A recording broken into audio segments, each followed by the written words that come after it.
Jeez, I'm Dude, sorry. even like look before you backed up? Yeah, I did, but I didn't see you. Yeah, all right, whatever. Just... Oh, awesome, it's broken. Perfect. Oke, halo para cuan, gimana kabarnya? Baik.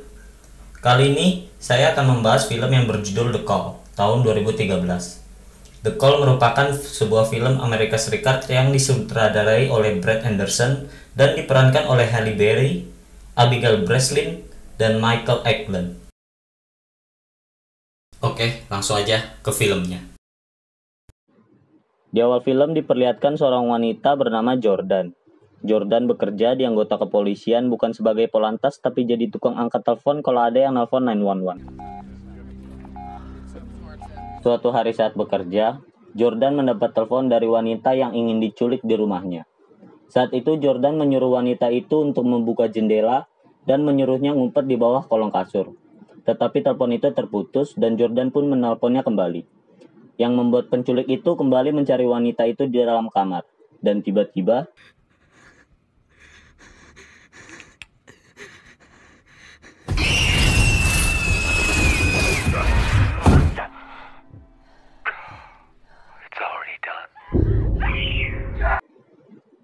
kejadian itu membuat Jordan jadi parnoan. Lalu jasad wanita penculikan itu pun ditemukan. Berita itu membuat Jordan semakin parnoan. 6 bulan kemudian, Jordan sudah berubah profesi. Bukan jadi polantas tapi jadi trainer buat anak-anak baru yang mau jadi tukang angkat telepon. Di waktu yang sama, ada wanita yang bernama Casey Wilson bersama temannya lagi jalan-jalan di mall. Saat makan, teman Casey pamit buat pulang duluan. Ternyata Nokia C3-nya ketinggalan dan Casey pun menyimpannya.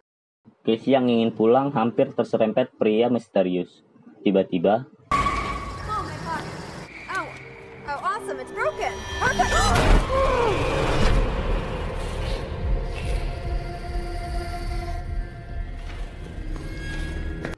scene berpindah ke kantor Jordan. Saat itu wanita yang baru bekerja 6 bulan mendapat telepon dari Casey yang kebingungan mengatasinya. Akhirnya Jordan pun turun tangan. Hi, Casey. Saat Jordan berbicara dengan Casey, Jordan menyuruh Casey untuk tenang sambil mencari informasi. Setelah mendapat informasi, Jordan menyuruh Casey untuk menumpahkan cat Nippon Paint yang ada di bagasi mobil itu. Open another can of paint, okay? Okay, just please do. Yeah, I'm right here, honey. I'm right here. Saat berhenti di lampu merah, seorang pria ngasih tahu ke si pria misterius itu.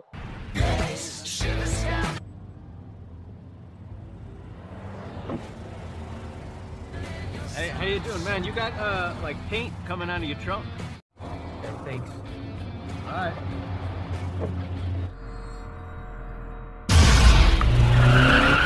Ternyata pria tadi mengikutinya untuk menanyakan perihal cat tersebut. Pria itu pun kembali ke mobilnya dan menelpon polisi. Tiba-tiba,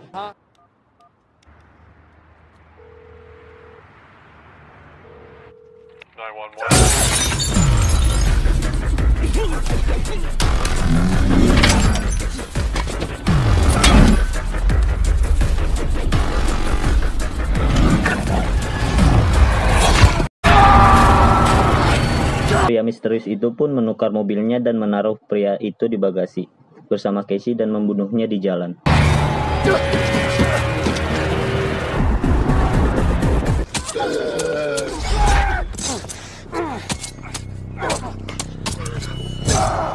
Polisi pun sampai di mobil pria misterius itu yang dipakai sebelumnya dan menemukan sidik jari pria misterius itu yang bernama Michael Louis Foster.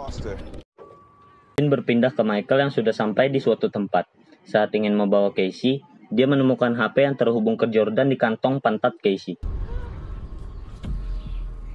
Who you are, Michael Foster?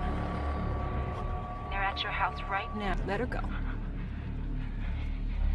You don't have to do this.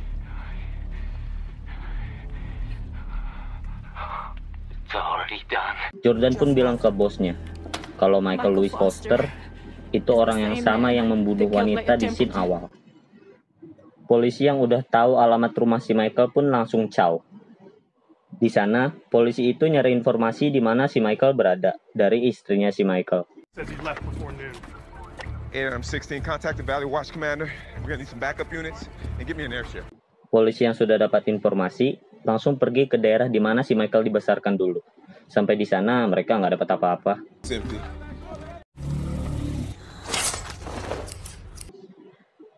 Pindah ke si Michael lagi. Saat pengen ngeringin rambut si Casey, Casey berhasil melepas ikatannya dan berusaha kabur. Saat ingin kabur, dia masuk ke ruangan yang entah apa itu. Pasti kalian semua bingung kenapa Michael nyulik cewek yang rambutnya pirang. Ntar lagi kalian semua tahu kok kenapa si Michael ini nyarinya yang pirang gitu kan. Pindah ke si Jordan yang lagi dengerin hasil rekaman suara dia sama si Casey. Dia dengar suara kayak diketok-ketok gitu, barang diketok-ketok gitu kan.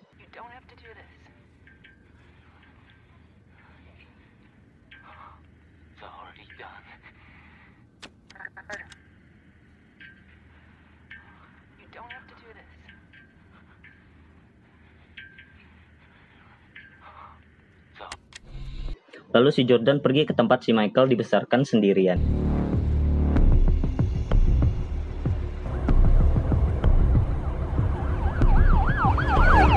Saat melihat-lihat, Jordan menemukan foto kakak Michael yang memiliki kanker otak yang membuat rambutnya botak. Dan tiba-tiba,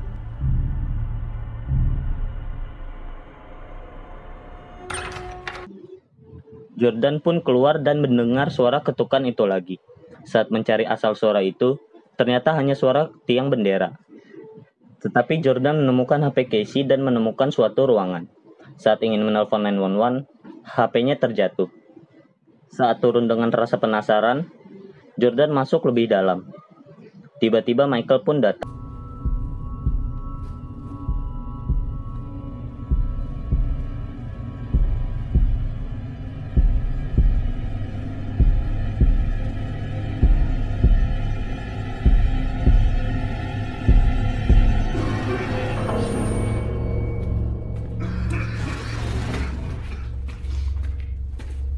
Jordan pun masuk ke ruangan misterius itu. Dan tak lama Michael pun datang.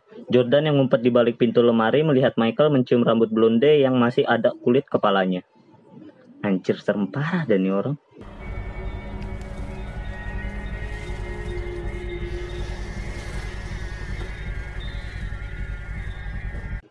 Lalu Michael pun pergi. Oke, gue jelasin dulu kenapa si Michael bisa jadi kayak gini.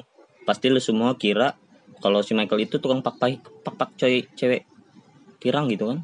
Salah, lu semua salah. Di scene sebelumnya terlihat foto Michael dan kakaknya lagi cemewe dan rambut kakaknya yang sudah botak karena penyakit. Bisa disimpulkan kalau si Michael ini jatuh cinta kepada kakaknya sendiri. Dan cara Michael agar terus bisa merasa dekat dengan kakaknya adalah dengan mengambil rambut wanita blonde. Karena sama gitu sama kakaknya kan. Jelas? Paham? Paham? Hah? Belum? Yaudah, udah amat. Saat Michael pengen ngambil rambutnya si Casey, Michael dipukul Jordan dari belakang. Jordan pun berusaha melepas ikatan si Casey. Tetapi Michael yang sudah bangun langsung menghadang si Jordan. Karena sudah jelas sih, si Michael tuh sukanya yang blonde gitu kan. Tapi si Jordan ini tuh nggak blonde. Langsung nyelupin kepala Jordan ke bak. Casey pun merobek komuk si Michael dan lari.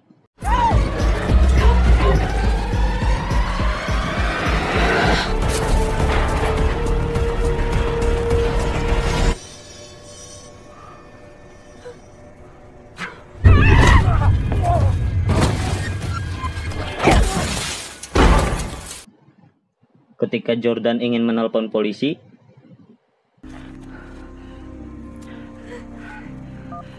Ray.